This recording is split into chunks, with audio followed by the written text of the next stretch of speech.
అధ్యక్ష మీరు చూస్తే సాగునీటి ప్రాజెక్టులు కానివ్వండి, ఇంకో పక్కన యూనివర్సిటీలు కానివ్వండి, అదేవిధంగా పెద్ద ఎత్తున పెట్టుబడులు రాయలసీమలో వచ్చినట్టే దానికి కారణం తెలుగుదేశం పార్టీ. అధ్యక్ష తెలుగు గంగా ప్రాజెక్టు దగ్గర నుంచి ఇతర సాగునీటి ప్రాజెక్టులు కూడా ఆనాడు విశ్వవిఖ్యాత నటసార్వభౌమ స్వర్గీయ నందమూరి తారక రామారావు గారి దగ్గర నుంచి ఈనాటి చంద్రబాబు నాయుడు గారి వరకు పెద్ద ఎత్తున సాగునీటి ప్రాజెక్టులు తీసుకొస్తూ జరిగింది.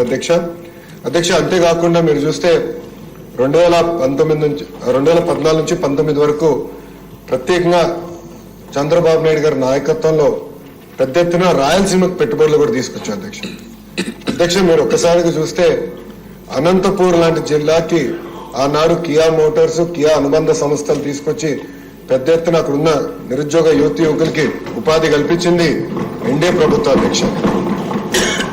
అధ్యక్ష అంతేకాదు అధ్యక్ష ఎలక్ట్రానిక్స్ మ్యానుఫ్యాక్చరింగ్ చూస్తే చిత్తూరు, కడప కేంద్రంగా పెద్ద ఎత్తున ఆనాడు పెట్టుబడులు తీసుకొచ్చాం. అధ్యక్ష ఒక టీసీఎల్ కానీ, ఫాక్స్కాన్ కానివ్వండి, అదేవిధంగా సెల్కాన్ కానివ్వండి, ఇట్లా అనేక ఎలక్ట్రానిక్స్ మ్యానుఫ్యాక్చరింగ్ పరిశ్రమలు కూడా ఆనాడు తీసుకొచ్చాం.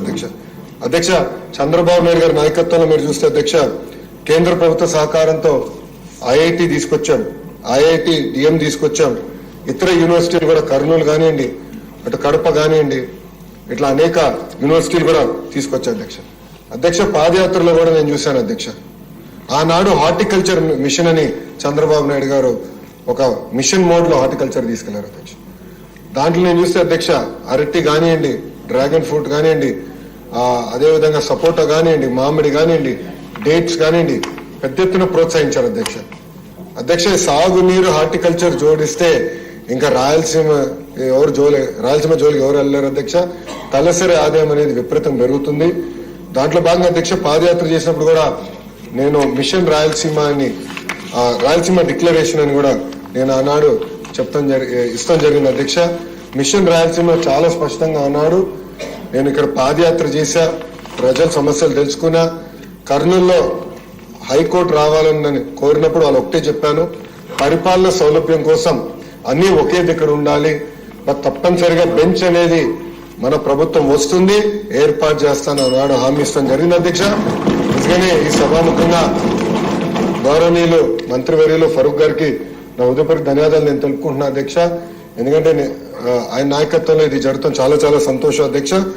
అధ్యక్ష కేవలం తీర్మానమే కాదు, ఎట్టి పరిస్థితుల్లో రాబోయే సంవత్సరం లోపల బెంచ్ ఏర్పాటు చేయాలనే దిశగా మన ప్రభుత్వం పనిచేయాలని ఫరూక్ గారిని సభాముఖంగా కోరుకుంటూ నాకు అవకాశం ఇచ్చిన మీకు నా హృదయపూర్వక ధన్యవాదాలు తెలుపుకుంటూ సెలవు తీసుకుంటున్నా. అధ్యక్ష గౌరవ ముఖ్యమంత్రి గారు.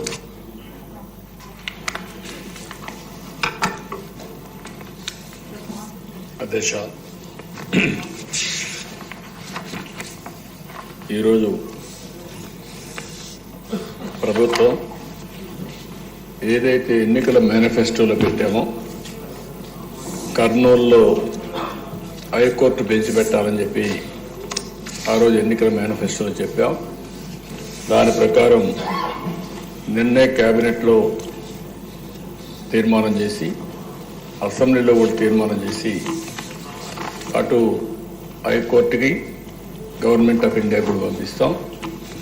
వీలైనంత తొందరలో కర్నూలులో హైకోర్టు బెంచ్ రావడానికి ఈ ప్రభుత్వం అన్ని విధాల ప్రయత్నం చేస్తాం. ఇంత మునుపు ఏదైతే అక్కడ లోకాయుక్త కానీ, స్టేట్ హ్యూమన్ రైట్స్ కమిషన్ కానీ ఇలాంటి ట్రిబ్యునల్స్ ఏమైనా ఉంటే అవి కూడా అక్కడే ఉంటాయి, అవి కూడా షిఫ్ట్ చేయడం లేదని చెప్పి మరొకసారి తెలియజేస్తున్నా.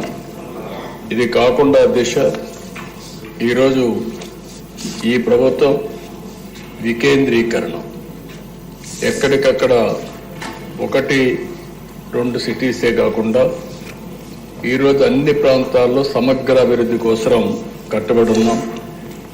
ఉత్తరాంధ్రలో విశాఖపట్నం అభివృద్ధి కావాలి, రాయలసీమలో తిరుపతి, కర్నూలు లాంటి టౌన్స్ అభివృద్ధి కావాలి. అదే సమయంలో ఇక్కడ అమరావతి కూడా చాలాసార్లు చెప్పాం. ఆ రోజు మీరు చూస్తే 3 రాజధానులు అని చెప్పి 3 ముక్కలు ఆటాడి కడాన ఏ ప్రాంతం కూడా అభివృద్ధి కాకుండా చేశారు. ఆ రోజు కూడా రాష్ట్రం మొత్తం తిరిగి కర్నూలులో కూడా ధైర్యంగా మన రాజధాని ఏదంటే అమరావతిని చెప్పించింది తెలుగుదేశం పార్టీ ఎన్డీఏ. విశాఖపట్నానికి వెళ్ళి విశాఖపట్నం మీటింగ్లోనే మన రాజధాని ఏదంటే అమరావతిని విశాఖపట్నం కూడా చెప్పారు. అంటే ఈ ప్రభుత్వం పైన ఒక నమ్మకం, చెప్పింది చేస్తారని విశ్వాసం ఉంది. అందుకే ప్రజలు నమ్మే పరిస్థితికి వచ్చారు అధ్యక్ష.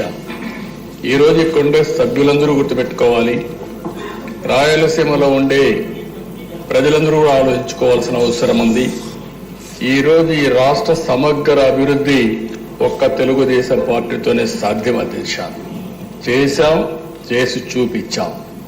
ఈరోజు ఒక్కసారి ఆలోచిస్తే అధ్యక్ష, రాయలసీమ రాళ్లసీమగా మారిపోతుంది, ఎడారిగా మారిపోతుంది అనుకున్నప్పుడు మొట్టమొదటిసారిగా బచావత్ అవార్డుని ఒక ఆధారంగా చేసుకుని మనకు నీళ్లున్నాయి, ఈ నీళ్లు కృష్ణా జలాలు రాయలసీమకు తీసుకుపోవాలని ఆలోచించింది మొట్టమొదటిసారిగా తెలుగుదేశం పార్టీ.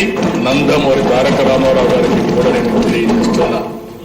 ఆ రోజు ప్రారంభించిన ప్రాజెక్టులు మీరు చూస్తే తెలుగు గంగా, హంద్రి నీవా, నగిరి గాలేరు, ఇలాంటి ఆల్ ప్రాజెక్ట్స్ అధ్యక్ష ఈ రోజు అక్కడ జరిగిన అభివృద్ధి అంతా కూడా తెలుగుదేశం పార్టీనే ప్రారంభించాం. తెలుగుదేశం పార్టీని మళ్ళీ పూర్తి చేసే పరిస్థితికి వచ్చాం. ఈ రోజు ఎన్డీఏ కూడా దాన్ని ముందుకు తీసే పరిస్థితికి వచ్చామని కూడా నేను మీకు తెలియజేస్తున్నా. ఈ రోజు ఏదైతే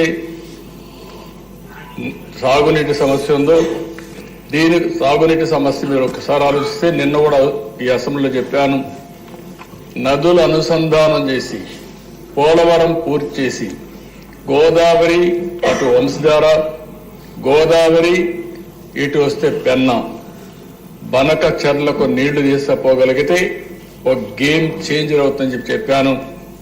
ఒక్క విషయం మీరు చూస్తే అధ్యక్ష, ఆ రోజు ఒక్క కియా మోటార్స్ రావాలంటే, దానికోసం రిజర్వాయర్ కట్టాలంటే, నీళ్లు కావాలంటే ఒక సంవత్సరంలో కట్టి, ఈరోజు ఆ రిజర్వాయర్ ద్వారా నీళ్లు ఇచ్చిన తర్వాత కియా మోటార్ వస్తే అనంతపూర్ జిల్లా ముఖ చిత్రమే మారిపోయిందంటే అది తెలుగుదేశం పార్టీ చూపించిన చొరవ అని చెప్పి కూడా నేను తెలియజేస్తున్నా. ఈరోజు రాయలసీమ మొత్తం మనం చూస్తే నీళ్లు ఇవ్వగలిగితే, హార్టికల్చర్ని మనం అభివృద్ధి చేయగలిగితే ఆ ప్రాంతానికి మహర్దశ వస్తుందని చెప్పి కూడా నేను మీకు తెలియజేస్తున్నా. కొన్ని అడ్వాంటేజెస్ ఉన్నాయి అధ్యక్ష. బెంగళూరు ఎయిర్పోర్ట్ అనంతపూర్కి చాలా దగ్గర, హైదరాబాద్ ఎయిర్పోర్ట్ కర్నూలుకి దగ్గర, ఇటు చెన్నై చిత్తూరుకి దగ్గర. ఈ మూడు అవకాశాలు ఉపయోగించుకోగలిగితే ఆ ప్రాంతాన్ని బ్రహ్మాండంగా అభివృద్ధి అయ్యే అవకాశం ఉంటుంది. ఇంకో పక్క ఇన్ఫ్రాస్ట్రక్చర్ కూడా మీరు చూస్తే రాయలసీమలో బెస్ట్ రోడ్స్ వచ్చాయంటే నేషనల్ హైవే కానీ స్టేట్ హైవే కానీ అది తెలుగుదేశం పార్టీ హయాంలోనే వచ్చాయి దశ. అవన్నీ కూడా ఆ రోజు ప్రతిపాదన పెట్టాం, అవన్నీ వచ్చాయి. ఇంకొక పక్క ఓర్వకల్లో ఎయిర్పోర్ట్ కట్టాం. ఇంకొక పక్క మీరు చూస్తే ఈరోజు తిరుపతి ఎయిర్పోర్ట్ ని ఎక్స్పాండ్ చేసి రన్వే పెంచి ఈరోజు ఒక హబ్ గా ఇంటర్నేషనల్ ఫ్లైట్స్ కూడా రావడానికి చూసాం. కడప ఎయిర్పోర్ట్ ను కూడా రన్వే ఎక్స్పాండ్ చేసి నైట్